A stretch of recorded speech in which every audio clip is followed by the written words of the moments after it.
આ વર્ષે વર્ષ સારામાં જશે। એનું કારણ કે 27/2/2026 માસ વદની અંદર સૂર્યગ્રહણ હોવાથી વર્ષ સારું જાય છે। 3 ફાગણ સુધી હોળિકાને દહનની હિસાબે ચંદ્રગ્રહણ હોવાથી પવન ને ઝાડ ઊંચી ગયેલો હતી, ઉત્તર દિશામાં દક્ષિણ દિશામાં એટલે ગુજરાતમાં પણ વરસાદ સારો થશે। હોળીને ઝાડ 7 દિવસ કે આગળ પાછળ વરસાદ ખાલી કેસુડા ધોવે એટલે વરસાદ છાંટા રૂપી વરસાદ છે। જો કરા સાથે વરસાદ ઉતાણી પર વરસાદ થાય તો વરસ નબળું થાય, પણ આ વર્ષે ખાલી છાંટા પડે એટલે વરસ ઉતાણી પર વરસાદ પણ સારું। તારીખ 8/4/2023 નક્ષત્ર મૂળ નક્ષત્ર દનિયા પણ સારા ગયેલો હતી, 7 દનિયા સારા ગયેલા, વરસ સારું છે।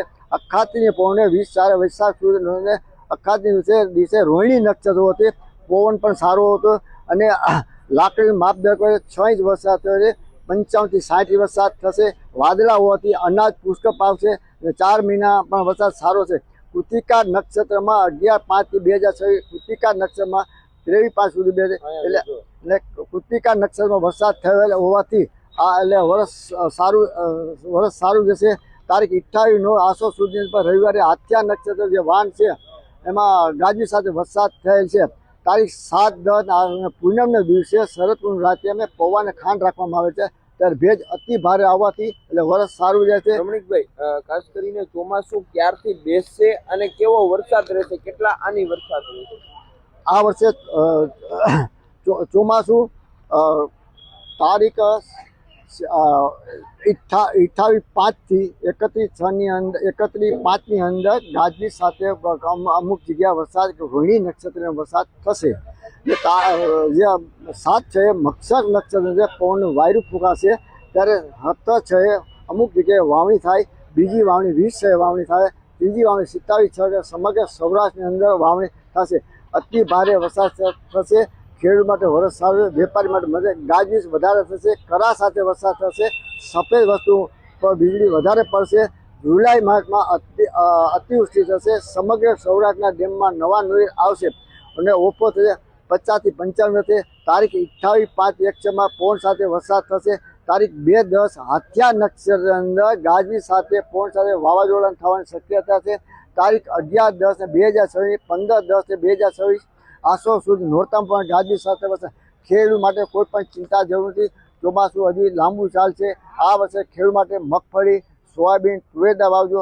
કપાસની અંદર વાવવાથી હાથિયા નક્ષત્ર જે આપણે ભાદ્રવદની અંદર બેસે છે ત્યારે તોફાન વાવ થાય એવું મારું ફોરમાન છે અને વરસ સારું જાય એવું આપું। 2026ની વર્ષા ઋતુ ખૂબ સારો વરસ છે અને ખૂબ વરસાદ થશે એવું અનુમાન છે। હું આગાહી ઘણા વર્ષથી કરું છું અને આગાહી કરવામાં એવું છે કે જે આ પ્રકૃતિની અસરો છે, વનસ્પતિ ઉપર અસર થાય, પ્રકૃતિની ફળઝાડ ઉપર થાય, પશુ પક્ષી ઉપર થાય, અને એક જૂનું ઋષિ મુનિઓના વખતનું હવામાન થતું નહોતું તે દીનું આપણે અખાતીનો પવન છે એના ઉપરથી કેવું વરસ રહેશે એવું અનુમાન કરી શકીએ છીએ। આ વખતે પુષ્કળ વરસાદ રહેશે અને 1 જૂનથી બહુ સિસ્ટમ સારી આવે છે, એ કદાચ ઝાઝા થોડો છૂટો થયો પણ એકદમ છે મજબૂત, એ પછી એકથી એક ખરા સિસ્ટમ બધી મજબૂત આવે અને બધી સિસ્ટમ એકદમ સ્ટ્રોંગ છે, ખૂબ વરસાદ થશે। બંગાળની ખાડીમાં જે રીતે કેરળમાં વરસાદનો પ્રારંભ થતો હોય તેની ક્યારથી શરૂઆત થાય એવું કંઈ ખરું? 2023થી વર્ષા ઋતુ છે એમાં ઉત્તરોત્તર વધારો થઈ ગયો છે, જળવાયુ પરિવર્તન એકદમ તેજીથી થઈ ગયું છે। તો એવું આમાં દેખાય અનુમાન આવે છે કે જે 2023થી વરસાદમાં વરસાદો થઈ ગયો છે ને અત્યારની ઘડી સુધી વરસાદ ઉત્તરોત્તર વધે, વિક્રમજનક જે વરસાદ થઈ રહ્યો છે એમાં કોઈ ઓટ આવે એવું દેખાતું નથી હજી સુધી। તો 26ની વર્ષા ઋતુમાં વરસાદનો ઓટ આવે એવું દેખાતું નથી, વરસાદ પુષ્કળ થાય। કેટલા આની કેવું કંઈ ખરું આ વર્ષ? આની વરસ ખૂબ થાય પણ ખૂબ વરસાદ થાય એટલે ઉનાળુની શિયાળુ પેદાય પુષ્કળ થાય, ચોમાસું પેદાય ઓછી થાય, પણ પાણીને લીધે શિયાળુ ઉનાળુ પેદાય ખૂબ થાય, પણ વરસાદ ખૂબ છે અવારનવાર વરસમાં।